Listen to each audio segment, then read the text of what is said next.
Un sabio una vez dijo: la venganza no es buena, mata el alma y la envenena. Pero esto es un término que el Harfuch no recuerda. Con un odio intrínseco, luego que los templarios atacaran a su familia, lejos de tener miedo, solo crearon en este hombre un odio tan grande que lo llevara a hacer cosas que nadie nunca pensó. ¿Hasta dónde llegaron los límites de Harfuch? Quédate hasta el final del video y descúbrelo. La noche era espesa, cargada de un silencio tenso que solo era interrumpido por el sonido lejano de helicópteros sobrevolando la ciudad. Omar García Harfuch estaba de pie, observando el mapa extendido sobre la mesa metálica del búnker donde había establecido su centro de operaciones clandestino. Frente a él, varios de sus hombres esperaban órdenes, en silencio, con rostros endurecidos por la determinación. Nadie hablaba. Nadie se atrevía a interrumpir el pensamiento del hombre que tenía en sus manos el destino de los caballeros templarios. La sangre de su familia aún estaba fresca en su mente. Las imágenes del ataque, de los cuerpos de los sicarios regados en su casa, del fuego devorando las paredes, de los disparos iluminando la noche. Todo seguía ahí, ardiendo, en su memoria como brasas encendidas. No podían quedar impunes, no podían dejar que los hombres que habían osado tocar a los suyos siguieran respirando. La represalia debía ser absoluta, definitiva. No era solo justicia, era venganza. Uno de sus informantes había logrado infiltrar una comunicación entre los sobrevivientes de la célula que había participado en el atentado.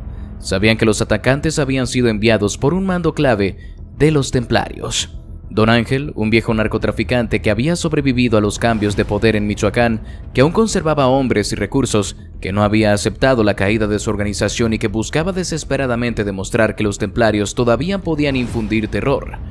La ubicación estaba confirmada: una finca en las montañas de Apatzingán, una base fortificada donde Don Ángel se resguardaba con al menos 50 sicarios fuertemente armados. Allí habían vuelto los atacantes después del atentado contra la familia de Harfuch. Creían que estaban a salvo, que el gobierno no se atrevería a buscarlos tan pronto. Se equivocaban. Harfuch se giró hacia sus hombres y habló con un tono frío, sin emoción alguna. Nos lo llevamos esta misma noche. Los preparativos fueron rápidos, meticulosos. No podían permitirse errores. La operación no era oficial. No habría comunicados de prensa ni conferencias del gobierno. Esto era personal. Harfuch había reunido a un grupo de fuerzas especiales, hombres que habían servido en operativos de alto riesgo, que no temían ensuciarse las manos, gente que entendía que en la guerra contra el narco no había espacio para la compasión. A medianoche los helicópteros despegaron desde una base clandestina en el estado. A bordo los comandos revisaban sus armas, sus municiones, sus órdenes. Sabían que este ataque no era solo una incursión más, era un mensaje. Harfuch se encontraba en el helicóptero principal, con la mirada fija en la oscuridad de la noche, sintiendo cómo la adrenalina se mezclaba con su rabia contenida. Cuando la finca apareció en el horizonte, los francotiradores ya estaban listos. La primera señal del ataque fue el disparo que atravesó el cráneo del guardia apostado en la torre de vigilancia. Cayó sin un solo grito, su cuerpo desplomándose en el suelo de madera con un golpe sordo. El siguiente disparo silenció a otro sicario en la puerta principal. Antes de que los demás pudieran reaccionar, el rugido de las ametralladoras de los helicópteros rompió la noche.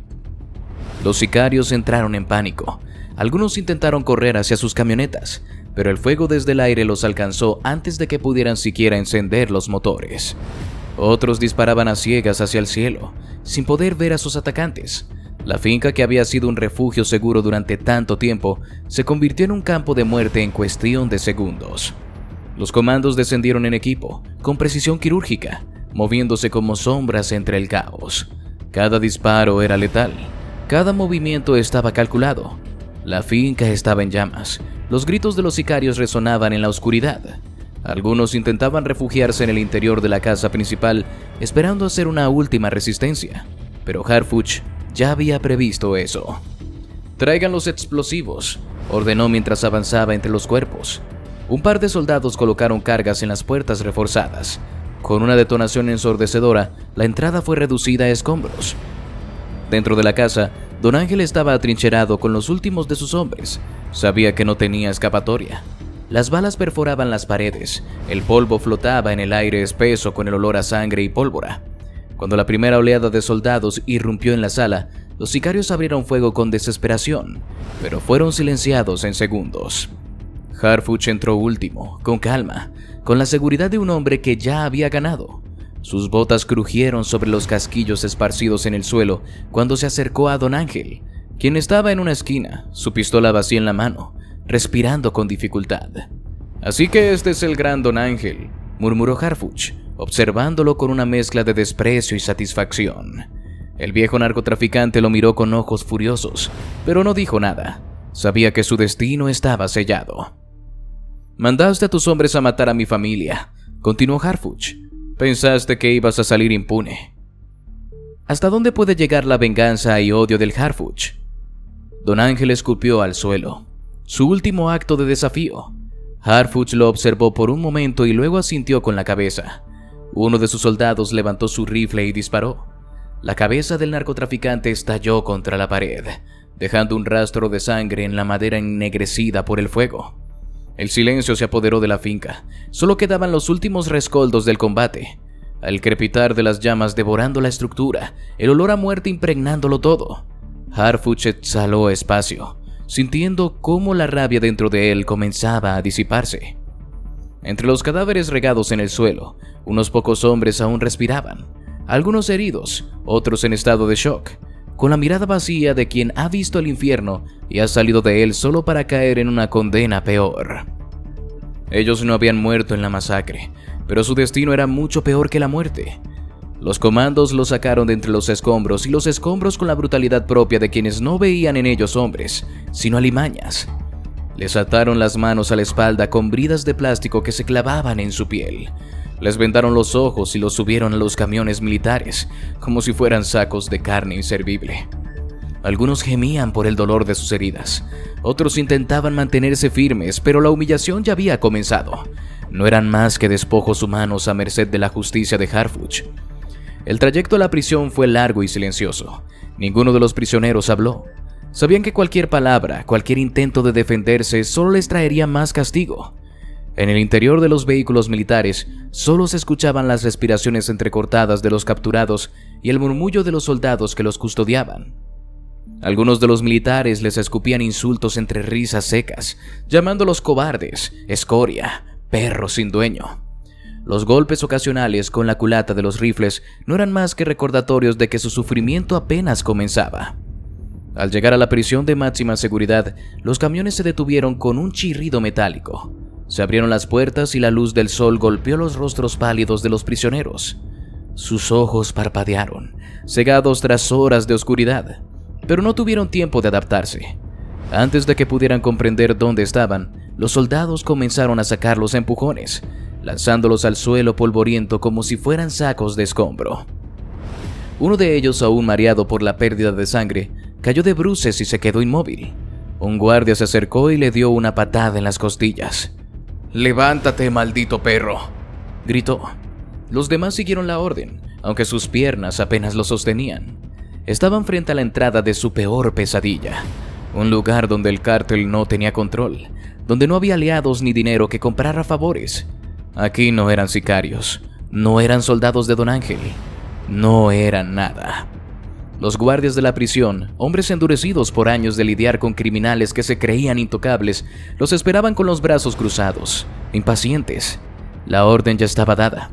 Harfuch no había dicho nada en público, pero su mensaje se entendía sin necesidad de palabras. Los recién llegados no debían recibir un trato común. No habría juicio justo, no habría derechos humanos. Lo único que les esperaba era sufrimiento. «Caminen», ordenó uno de los custodios, pero cuando uno de los prisioneros, un hombre con una herida abierta en el brazo, no reaccionó lo suficientemente rápido, el guardia le propinó un golpe en la cara con su tolete. El impacto hizo que el hombre cayera de rodillas. La sangre manchó la tierra seca. Los demás observaron en silencio con la mandíbula apretada, sin atreverse a moverse. «¿Tienen miedo?», preguntó otro guardia con una sonrisa torcida. «Pues bienvenidos a su nueva casa, cabrones». ¿Será que Harfuch será capaz de llegar al extremo? Lo siguiente fue una carnicería. Los prisioneros fueron arrastrados dentro de la prisión, pero no llegaron caminando. En el primer pasillo de ingreso, los guardias se lanzaron sobre ellos con toletes y puños cerrados. Los golpes cayeron como una lluvia de odio, sin descanso, sin piedad. Cada impacto resonaba en los muros de concreto como una sinfonía de castigo. Los gritos de los capturados se mezclaban con el sonido seco de los cuerpos golpeando el suelo. ¿Así se sienten ahora sin sus armas?, gritó un guardia mientras estrellaba su bota contra el rostro de uno de ellos. Otro sicario intentó cubrirse la cabeza con las manos, pero le patearon las muñecas, obligándolo a recibir el castigo completo. Los custodios sabían exactamente cómo romperlos, no solo físicamente, sino mentalmente. Habían tratado con hombres como ellos antes, matones que, fuera de la cárcel, se creían invencibles, pero que al perder su poder no eran más que niños asustados. Uno de los prisioneros, un hombre que había servido como mano derecha de Don Ángel, escupió sangre y levantó la mirada desafiante. No dijo nada, pero su expresión era un desafío en sí mismo. Un guardia lo vio y se acercó. ¿Todavía tienes huevos?, susurró, y sin previo aviso le soltó un puñetazo que le rompió el labio inferior. El hombre cayó de espaldas, mareado. Los demás guardias rieron y se turnaron para patearlo en el suelo hasta que dejó de moverse. Cuando finalmente los arrastraron hasta sus celdas, apenas quedaba algo de ellos. Eran cuerpos magullados, respiraciones entrecortadas, rostros hinchados por los golpes. No los llevaron con cuidado. Los arrojaron dentro como si fueran basura, sin siquiera asegurarse de que estuvieran conscientes. Las celdas eran pequeñas, de paredes frías y suelos manchados de humedad y suciedad. No había colchones, solo una base de concreto para dormir. No había mantas, solo la ropa empapada con sudor y sangre que llevaba puesta. Uno de los custodios se quedó parado en la puerta de la última celda, observando con satisfacción el estado en el que habían dejado a los prisioneros. Se inclinó sobre uno de ellos, un hombre con el rostro cubierto de moretones, y le susurró al oído: «Te vas a pudrir aquí. No hay escapatoria. No hay cártel que te rescate. No hay un jefe que pague por ti. Lo único que te queda es sufrir». El prisionero no respondió, solo respiraba con dificultad, su cuerpo temblando por el dolor. El guardia se puso de pie, escupió al suelo y cerró la puerta con un estruendo metálico. Luego se giró hacia los demás y con una sonrisa cruel dijo: «Déjenlos ahí. Vamos a ver cuánto duran antes de rogar por la muerte». Y con eso se marcharon, dejando tras de sí a un grupo de hombres que hasta hacía poco se creían invencibles, pero que ahora no eran más que fantasmas de sí mismos, atrapados en una oscuridad que jamás habían imaginado. El día después del operativo en la finca de los Caballeros Templarios, la Ciudad de México estaba convulsionada. Los medios de comunicación no hablaban de otra cosa. Imágenes filtradas de los cuerpos calcinados en la finca, del humo negro elevándose en el cielo de Apatzingán, de los camiones militares transportando a los sobrevivientes como ganado rumbo a la prisión, inundaban las pantallas de televisión y las redes sociales. La gente no sabía si celebrar o temer.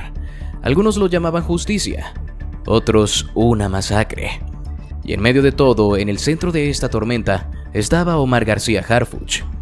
¿Será que el gobierno está de acuerdo con lo que hizo Harfuch? El gobierno intentó manejar la situación con declaraciones frías y predecibles. Fue un operativo exitoso en contra del crimen organizado, dijeron. Se logró la detención de varios criminales de alta peligrosidad. Pero las preguntas incómodas no tardaron en llegar. No se trataba solo de cuántos habían muerto, sino de cómo, de lo que había pasado en la prisión, de los rumores sobre la brutalidad con la que los sobrevivientes habían sido recibidos. La prensa exigía respuestas. Y así al día siguiente, Harfuch tuvo que presentarse ante una rueda de prensa que no quería atender. Se levantó temprano, con el mismo gesto impasible que había mantenido durante los últimos días. No había dormido bien. La adrenalina de la venganza todavía corría por su sangre, pero la rabia seguía ahí, intacta. Había matado a los responsables del ataque a su familia. Había destruido a los que intentaron asesinarlo, pero no se sentía aliviado. Todavía sentía que quedaban cabos sueltos. Todavía tenía sed de castigo. Cuando entró en la sala de conferencias, los flashes de las cámaras lo recibieron como una ráfaga de metralla. Decenas de periodistas lo esperaban, listos para dispararle preguntas como cuchillos. Se sentó en la mesa, acompañado por otros funcionarios de seguridad que tenían la cara pálida y los labios tensos. No querían estar allí, no querían escuchar lo que estaba por decir, pero Harfuch no tenía miedo. El primer periodista levantó la voz, sin rodeos. «Señor Harfuch, el operativo en Apatzingán ha sido calificado por algunos sectores como una ejecución extrajudicial. ¿Puede responder a las acusaciones de uso excesivo de la fuerza?» Harfuch entrecerró los ojos. Se tomó su tiempo antes de responder, permitiendo que el silencio pesara sobre la sala. «Uso excesivo de la fuerza», repitió con voz calma. «¿Eso es lo que están diciendo?» El periodista tragó saliva. No esperaba esa reacción. «Así es, señor. Varios videos y testimonios sugieren que los detenidos fueron tratados con extrema violencia. ¿Puede confirmar o negar estas acusaciones?» El salón entero contuvo el aliento. Todos esperaban que Harfuch diera la respuesta estándar, que negara los hechos, que dijera que el operativo se llevó a cabo con apego a la ley, que jugara el juego político. Pero en lugar de eso, Harfuch apoyó los codos en la mesa y miró fijamente a los reporteros. Su expresión era de absoluta frialdad. «Lo que hice», dijo con voz firme y pausada, «fue lo mínimo que se merecían esas personas». El murmullo en la sala fue inmediato. Algunos periodistas miraron a sus compañeros con sorpresa, como si no hubieran escuchado bien, pero Harfuch no había terminado. «Esa gente no son víctimas», continuó, su voz ganando intensidad. «No son ciudadanos inocentes, son basura de la humanidad. Seres que solo hacen el mal, gente que ha asesinado, extorsionado, violado y traficado veneno a nuestra sociedad durante años. Cuando vieron que no podían con el gobierno, decidieron atacar a mi familia, mi sangre». La sala estaba completamente en silencio. Nadie se atrevía a interrumpirlo. Ellos hicieron una elección, eligieron un camino, eligieron asesinar. Y ahora, cuando les llegó la hora de pagar, ¿quieren que tenga piedad? Harfuch soltó una risa breve, seca, sin humor. «No, señores, no les tuve piedad, y nunca la tendré». Las cámaras parpadearon de nuevo, capturando cada palabra, cada expresión de su rostro implacable. Los funcionarios que lo acompañaban estaban tensos, sabían que lo que estaba diciendo iba más allá de lo políticamente correcto, pero Harfuch no estaba ahí para dar respuestas políticamente correctas. Otro periodista se atrevió a intervenir. «¿Entonces confirma que hubo maltrato a los detenidos en prisión?» Harfuch se giró lentamente hacia él. «¿Maltrato?», repitió, con un destello de desprecio en los ojos. «¿Sabe qué es maltrato? Que esos cabrones se pasearan por las calles con armas largas, aterrorizando a familias enteras, que secuestraran niños, que cortaran cabezas y las pusieran en plazas públicas. Eso es maltrato. Lo que les pasó cuando llegaron a la cárcel es justicia». ¿Qué crees que opinan los reporteros? Déjanos lo que opinas en los comentarios. Un nuevo murmullo recorrió la sala. Algunos periodistas intentaron mantenerse imparciales, otros no podían ocultar su impacto. Estaban acostumbrados a escuchar excusas, mentiras, discursos calculados. Pero esto era otra cosa. «Pero, señor Harfuch», intentó decir otro periodista. «No hay pero», lo interrumpió Harfuch, su tono ahora cortante. «No me vengan a hablar de derechos humanos, no me hablen de protocolos, no me hablen de víctimas, porque las únicas víctimas son las familias que han sufrido por culpa de ellos». Se inclinó hacia adelante, apoyando ambas manos sobre la mesa. Su voz se volvió aún más baja, pero más letal. «Si alguien se atreviera a meterse con sus familias, con sus hijos, con sus hermanos, ustedes harían lo mismo. No se engañen, no me pidan que tenga compasión por quienes nunca la han tenido». La tensión en la sala era insoportable. Nadie sabía cómo responder a eso. No había preguntas preparadas para una respuesta así. No había forma de encajar lo que Harfuch estaba diciendo en los moldes tradicionales del discurso gubernamental. Los periodistas se miraron entre sí, algunos con expresiones de incredulidad, otros con admiración secreta. Afuera en las calles, la gente que veía la transmisión en vivo también estaba dividida. Algunos estaban horrorizados, otros asentían con la cabeza, sintiendo por primera vez que alguien hablaba sin filtros, sin miedo. Finalmente Harfuch se enderezó y tomó un respiro profundo. Miró a la sala una última vez antes de cerrar con una frase que dejó helados a todos. «A los que dicen que fui demasiado lejos, les tengo un mensaje. Aún no he terminado». Y con eso se levantó, se ajustó la chaqueta y salió de la sala, dejando tras de sí un silencio más pesado que cualquier respuesta que la prensa hubiera podido dar. Harfuch se dirigió a la prisión en persona esa misma tarde. No era la primera vez que entraba a una, pero esta vez no iba como comandante, ni como funcionario, ni como figura política. Iba como juez y verdugo. No necesito decir mucho. Los guardias ya sabían qué hacer. Su orden era clara. Los prisioneros no debían conocer la paz, no debían descansar, no debían vivir, solo sufrir. Los hombres de los templarios estaban en celdas de aislamiento, separadas del resto de la población carcelaria, no por seguridad, sino para que su tormento fuera absoluto. Aislados, sin contacto con nadie más, sin siquiera la esperanza de recibir un golpe de suerte que les permitiera vivir con menos dolor. Allí dentro no eran hombres, no eran soldados, no eran nadie. El castigo comenzó de inmediato. Esa noche, sin previo aviso, los guardias entraron en cada celda. No llevaban armas de fuego, no las necesitaban. Usaron sus puños, sus botas, sus toletes. Golpearon con precisión y sin prisa. Cada costilla, cada músculo, cada parte del cuerpo que pudiera doler fue castigada. No dejaron que se defendieran, no les dieron tiempo de reaccionar. Solo sintieron la furia caer sobre ellos como una lluvia de golpes, como una tormenta que nunca terminaba. Los prisioneros gritaron, algunos suplicaron, otros intentaron aguantar en silencio, pero el dolor los quebró. Sus cuerpos se sacudían con cada impacto, sus huesos crujían, sus pieles se abrieron.